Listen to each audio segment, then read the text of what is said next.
the world.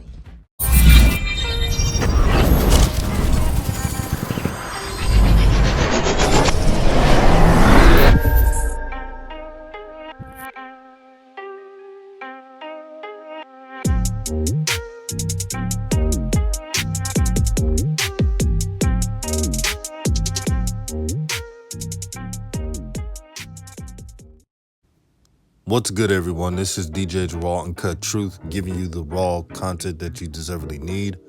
And shout out to everyone who represents New Media Nation United, because we are united and we are full of truth. Don't forget that. So today's topic will be about the All-Star selection. As you all know, they haven't revealed the total roster from the East to the West, but they did reveal the starters. So I'm going to show you right here. Reported by Shams Charania, the West starters will be Steph Curry, Luka Doncic, LeBron James, captain of course, and Kawhi Leonard, as well as Nikola Jokic. My opinion on the Western roster, the starting lineup: everything is good except for one thing. How in the hell did Luka Doncic get voted as a starter before Damian Lillard? Now, I'm not hating on Luka. He's a young player with a bright future, even though he has a green light. He's probably the one player in the NBA who I could say has more of a green light than James Harden. His hands will be on the ball every single time. But someone who loves basketball like me, and I see what Dame Dollar is doing on the court against the top defenders every night. No matter if he's going against Marcus Smart, who's the elite defender, Lonzo Ball, elite defender, it doesn't matter. He's going to get his points, and he's very clutch. I didn't like that selection at all. I thought it was disrespectful. You can't look at Damian Lillard and say he's not an all-star starter. He constantly gets disrespected by shines such as Skip Bayless and many others, who downplays his impact, all due to his team not being good enough. You look at the Blazers, and you know that they're not a contending team. And that's not Damian Lillard's fault. I believe Damian Lillard does everything within his power to produce a winner for the Portland Trail Blazers. But it's going to take more than Dame Dollar and CJ McCollum. They're going to have a lot more than that. But besides that selection of Luka starting, that was pretty much spot on. You knew Kawhi was going to get on there. You knew Steph Curry was going to get on there. LeBron James, he's LeBron. There's nothing else to say. And then Jokic, that's a bad man. Jokic he could play in many eras because he's finesse, but he's strong. And shout out to Yoda, Rashard Phillips, for creating a new version of positions. And he created a new dictionary. He calls Jokic a point center. That's exactly what he is. That's spot on. Now for the Eastern Conference starters, we have Kyrie Irving, Bradley Beal, Giannis, Kevin Durant, captain, obvious. And the easiest choice in the East is Joel Embiid at the 5. This is the most perfecto, quote unquote. This is the most perfecto lineup in an All-Star game. This is spot on. And the fact that Bradley Beal is starting, I know they're losing. But Bradley Beal is on fire right now. This makes up for what they did last year, not putting him on. But KD and Giannis on an all-star game starting, boy, that's something to see.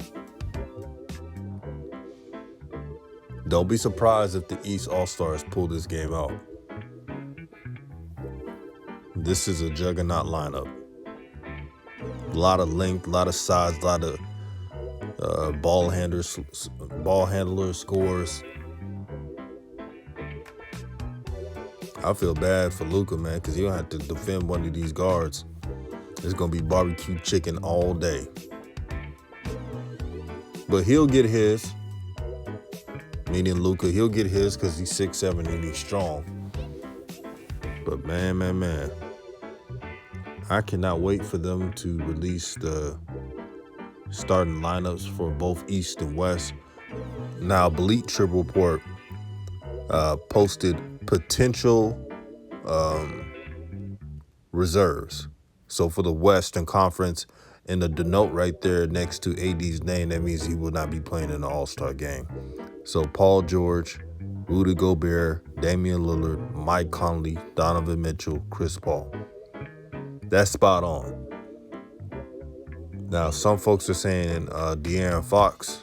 Who are you going to put Fox over? You're not going to put him over Mike Conley the way he's playing. He hasn't even made an All-Star yet. So Mike Conley deserves it. He is important to the Jazz, has them playing at a high level. You definitely not going to put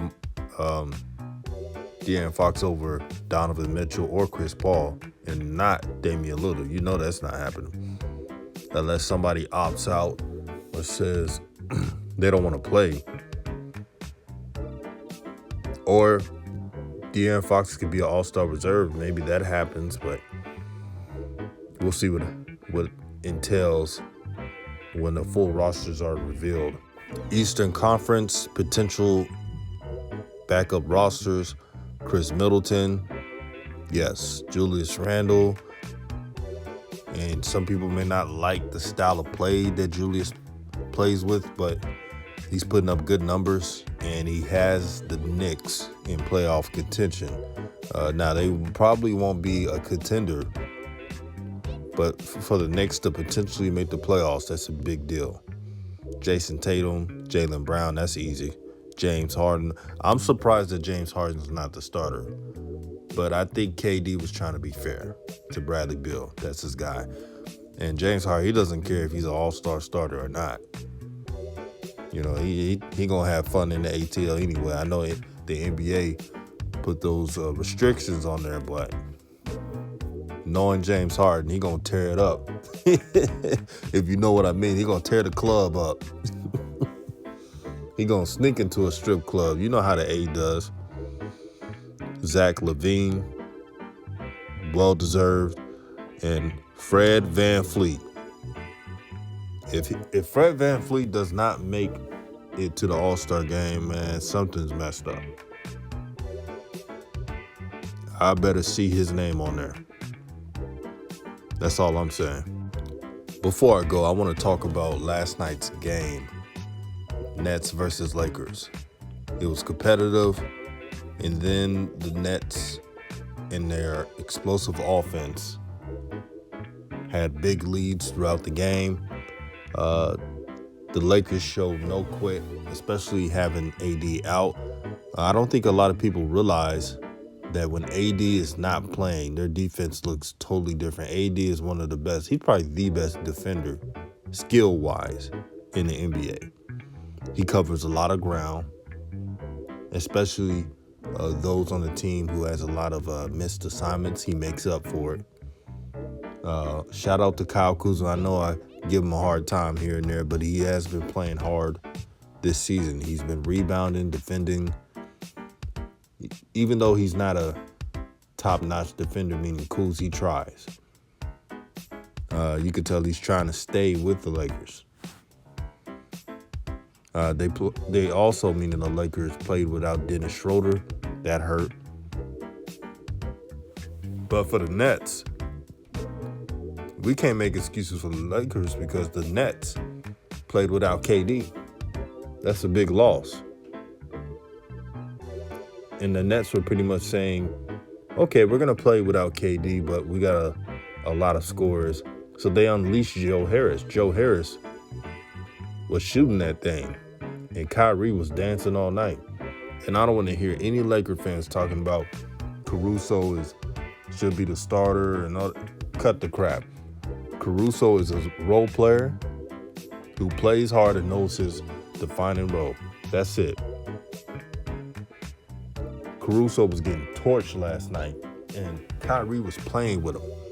He was toying around. So I'm glad that's put to bed. Dennis Schroeder should always be the starter as long as he's with the Lakers. I was letting y'all know right now. THT, the one weakness he has is defense. He was lost out there. He was totally lost out there. And I know we've been hyping him up, and deservedly so, but he has to work on that defensive end bad. Because in the playoffs, when you play against those dogs on offense, it's going to be a long day for that brother. So hopefully he gets that rectified. The one mistake that we all as fans made about the Nets was the fact that we lamented how good they'll be, because we see what we see on ESPN and other buffoon networks. And when they have a bad defensive game, we're like, oh, they're going to be trash on defense. What we saw was they're actually buying in lately on defense. They held the Lakers just below 100 points, and I know it's without AD. But if you asked me and told me that the Lakers are going to be under 100 against the Nets, I would have been like, hell no. But the Nets pulled it off. Even without AD, I never thought the Lakers would score under 100 against the Nets. But credit to Steve Nash, and he's tinkering with the lineups, and he's finding what fits. They have Jeff Green, and I think they have DeAndre Jordan coming off the bench. That's the smartest move they ever did.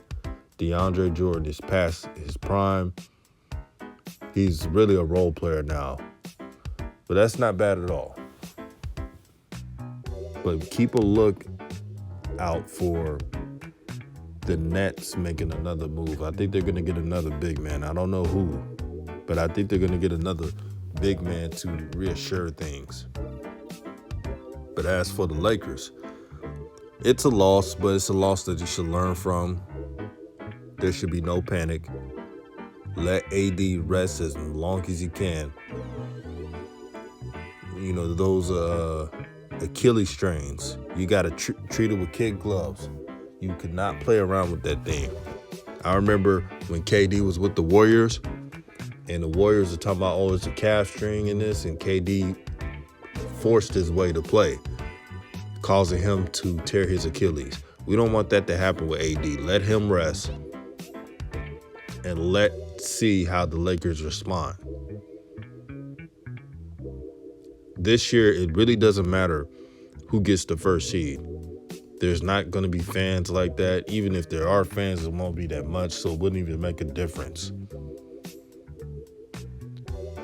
But it was an entertaining game, even though it was a blowout in the middle of the game, but got closer at the end. I pray and I hope that the Lakers and Nets meet. I think it will be the finals for the ages. That's just my opinion. But shout out to everybody that supports new media. Shout out to the real ones, the day ones. Peace and blessings.